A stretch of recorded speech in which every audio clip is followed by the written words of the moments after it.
After 22 years in the Premier League, Mike Dean, he's been tipped to retire from on-field refereeing. Yep, and Mike made his debut in the year 2000 when Leicester City met Southampton in a 1-0 victory for the Foxes. His record currently stands at 553 Premier League matches refereed. Okay, he's shown a total of 114 red cards along with 2,026 yellow cards during his career.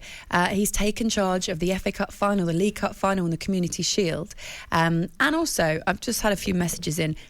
I need to remind you guys that I was one of the founding members of the Mike Dean fan club on talkSPORT. I'm currently one member in the Mike Dean fan club. Just you. And that is me. Had a message here from Sean. He says, "You've made my day announcing Mike Dean's imminent retirement. Good riddance to the no-look yellow card. He could spoil a christening." I disagree, Sean. We are going to miss the no-look yellow cards and all those flamboyant things that he does. Let's ask the thoughts of a man who has been perhaps at the wrong end of some of those decisions and maybe the right end as well. It's legendary Premier League manager Neil Warnock. Hello, Neil. Good morning, Neil. Everybody. Good morning. Yeah. We just had to start you off with the breaking news that we heard. 10 years too late. Oh, Neil. That's the problem. Not Neil, going to help me, is it? I had you getting over this news quite quickly, Neil. Yeah, I mean, you haven't got time to go through the ones he's given me over the years, but don't forget I'm always with a little club, so, Mike always tends, like some of the other referees, they always tend to go with the bigger clubs. I want to ask you... Pawson in particular, but Mike Dean... Listen, he's as good as anything. When you look at him, he has great games. I look at him and I think he doesn't have to do what he does. He almost does things in the game to put himself out there when he doesn't have to. If he refereed like my dad used to say, without a good referee was never been seen, my dad used to say to me.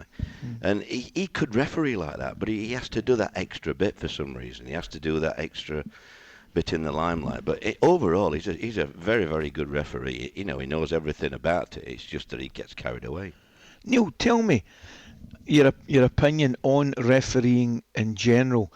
I'm guessing my opinion would be it's become harder for referees and officials just because of the scrutiny, whether it's TV angles. I think that element has made it harder for them. However, I'm going to ask you the question, has the standard of refereeing improved over the years, stayed the same or dropped?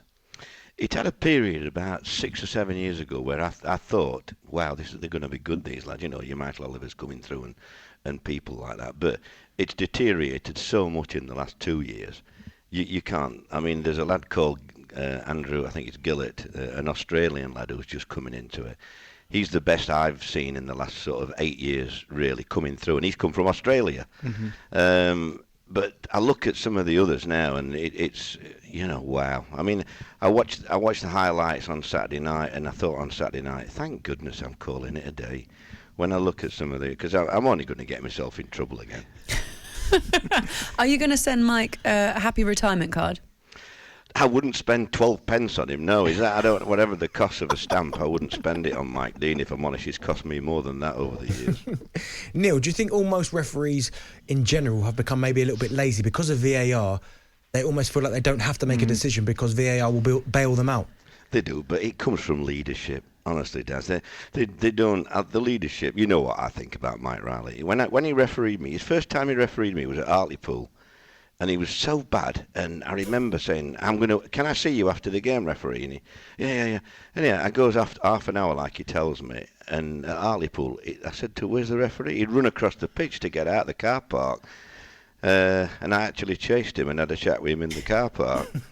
But he's just as a robot as a referee he was. He knew all the rules inside out. He had no idea about man management. You look at the people that have been in charge.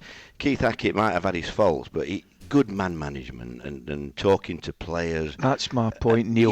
They don't talk to... And the VAR, if they used it right, would be unbelievable. But I think they get told not to go across touch screen, or if they go across touch screen, they've got to change their mind. They haven't got to change their mind. They can have their own opinion. If they don't think it's a foul and they go and watch it and it's still not a foul, don't agree with the guy in the studio, because the guy in the studio sometimes is a far worse referee than the kid on the middle. I don't understand it, me. The VAR should be helping, and we wanted it for years, and they do not use it right. Could you see Mike Dean retiring from on-field refereeing and going full-time in the VAR? Oh, I hope so. Yeah, it'd be lovely that for me to watch from afar and watch all these other managers with him in the studio. Yeah, I'd recommend it. I can't. I still want him visible in some way. Do you know what I mean? Could he go and do BTs? Could he? Well, could he? They'll probably change if Mike Dean does it. They'll probably change the VAR where they've got a television camera on him all through his judgment. That would welcome suit it.